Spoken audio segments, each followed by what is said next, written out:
Hi, my name is Gaurav and welcome to the channel again. Do you know how often you use your smartphone? I didn't until I discovered Apple's new feature, Screen Time, which actually tracks usage and sets parameter for how long you use the certain apps. When I checked in on myself, I was shocked. Despite regularly going dark and taking one day a week just to think, my usage was super high. It made me realize that I might be an addicted to my smartphone. The scariest part about smartphone addiction is that it can affect our physical and mental health. Also, our relationships and our productivity.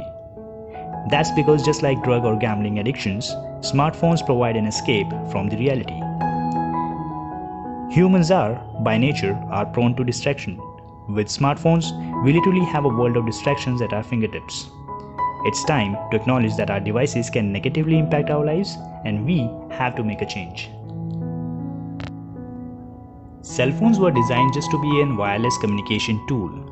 Now they are GPS, cameras, gaming consoles, health trackers, and the list goes on. We turn to our devices for almost everything, from waiting in a line at the grocery store, reading the news, to filing our taxes or controlling the thermostat. We just don't use our smartphones for everything, we rely on them. The brain on smartphone is the same as the brain on cocaine, that we get an instant high every time our screen lights up with a new notification. It's all thanks to dopamine, the feel-good chemical that gets released every time you do something you enjoy, like eating your favorite meal or getting 100 likes on your latest Facebook post. At the same time, having access to a constant flow of information has all but destroyed attention spans. The effect of smartphone addiction don't stop there. Our overuse of technology has completely transformed how we communicate and interact with other people. Instead of getting real face time with the people in our lives, we often hide. While technology can be a useful tool for keeping us connected, we have to be careful with when and how we use it. Last year, I took 9 employees on a volunteerism trip to somewhere. We were in the middle of a village and literally had zero access to our cell services. At first, everyone felt anxious and uncomfortable about not being able to check in online. But after a few days, we all realized how rare it is to get fully disconnected like that. Going without our smartphones allowed us to connect more with each other and share the experiences together. I'm not saying we should get rid of smartphones and cancel our Wi-Fi. There's nothing wrong with using the technology available to us. But when our smartphone usage interferes with our health and relationships with others, that's when it becomes a problem. There's a time and place to use devices, and more importantly, there are times to put them away. Most people are aware of when it's appropriate to use their smartphones, such as in meetings or in job interviews. The scary thing is that majority don't. That's where addiction comes into the play. They knew it's wrong, but they can't control the compulsion to pick up their phones. When I was in my hometown early this year with my family, I was fascinated by how few cell phones were being used.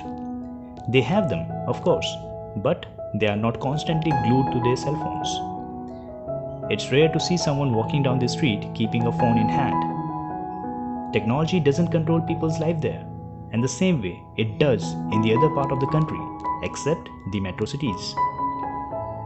Also, it has been a proven fact that smartphones interfere with the productivity, and I agree with this fact. But the more critical problem is how they affect our mental health. We need to act now before the toll of smartphone addiction gets even worse.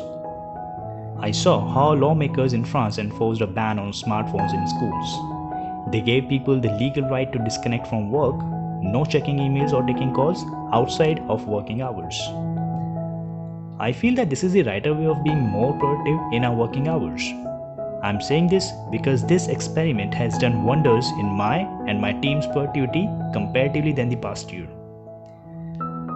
As of now, there's a constant pressure of being social to be plugged in 24/7, and it's causing serious health problems.